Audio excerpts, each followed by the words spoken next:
Umuhanzi w'indirimbo zo kuramya no guhimbaza Imana Israel Mbonyi kuri uyu wa gatanu tariki 5 Kamena 2024 nibwo yatangaje ko yari ageze mu Bubiligi mu mujyi wa Buruseli aho yari afite igitaramo ku itariki 8 Kamena muri uyu mwaka wa 2024. Abinyujije ku rubuga rwa X cyangwa se Twitter, Israel Mbonyi yavuze ko yageze mu Bubiligi mu mujyi wa Buruseli kandi yiteguye gutaramira abakunzi be. Yagize ati ubundi muri Buruseli mu Bubiligi ntegereje gutaramana namwe tariki 8 kuri uyu wa gatandatu. Nibyo koko uyu muhanzi niko yaje kubigenza kandi igitaramo cyitabiriwe n'imbaga y'abantu nyamwinshi. Hari udushya twinshi rero twagiye tuhagaragara ari two ngiye kukugezaho muri iyi nkuru nagukusanyirije. Yatangaje ko yahageze n'itsinda ryose cyangwa se bande muzikali bazafatanya kandi biteguye kuramya Imana mu gitaramo kizabera mu Bubiligi. Uyu ni umuhanzi w'icyamamare hano mu Rwanda ndetse no mu mbibi zacyo no mu bihugu by'abaturanyi, aho Israel Mbonyi amaze kubaka izina cyane cyane akunzwe n'Abanyarwanda ari naho akomoka, agakundwa n'Abanyakenya ku rwego ruhabuje ndetse no muri Tanzania ndetse no mu bindi bihugu bitandukanye by'i Burayi. Ni umuhanzi w'igitangaza uririmba bihebuje kandi ufite impano y'akataraboneka.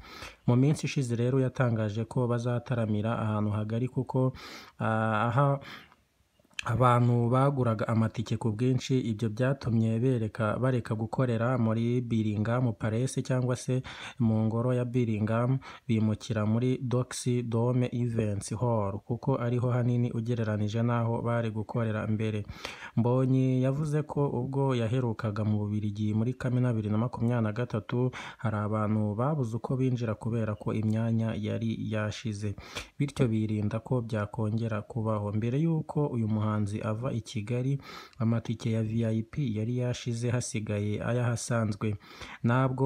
Nabwo hari hasigaye 10% by'amatike yari asigaye.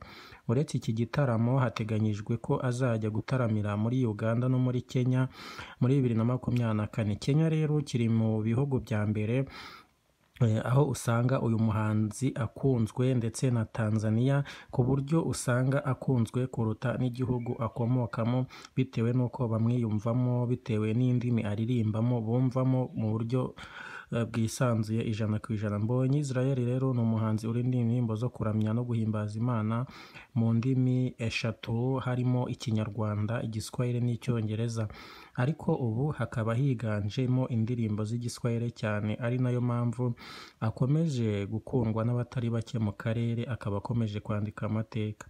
Uyu ni umuhanzi mu by'ukuri wasizwe amavuta, ni umuhanzi ufite impano ntawabitindaho, ni umuhanzi kabisa ubishoboye, wabigiyemo abishoboye kandi afite n'umugisha w'Imana ugendeye ku kuntu abantu bigwa hirya no hino bamuririmba basubiramo indirimbo ze.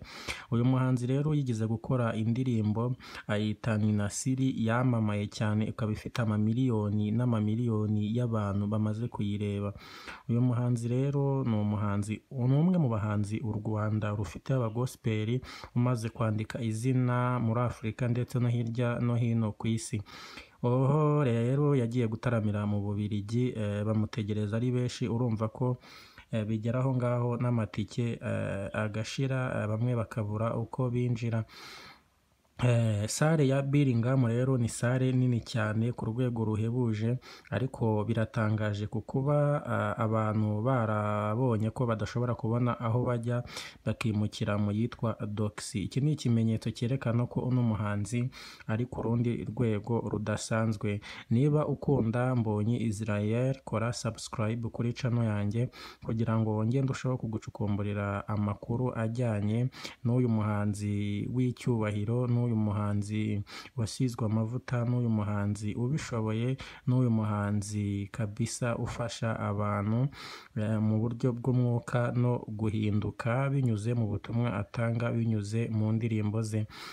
Mbonye Israel rero mbibutse ko akiri ingaragu, aracyari umusore kabisa, ntago arashaka, ariko buriya umuntu w'Imana nk'uko Imana iba ifite icyo yamuteganyirije kandi ntago yamusondeka. Abirirwa rero bibaza impamvu adashaka ntimukabitindeho cyane, igihe cye nikigera bizaba. Buriya Uwiteka ugendana nawe aho aba ari hose niwe uzi uburyo bizagenda.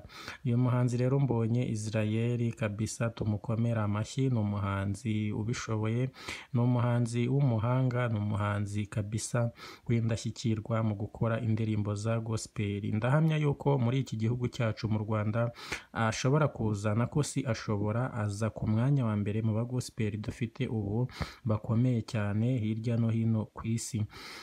Mbonye Israel rero nagira ngo tumwifurize amahoro y'Imana aho ari hose. Imana ikomeze ibane nawe, imwagurire imbibi, imuhe gukomeza kwamamara, imuhe gukomeza inkoni ye y'ubutore yo gutanga ubutumwa binyuze mu bihangano bye, kuko bifasha abantu benshi tutari bakeya hirya no hino ku isi.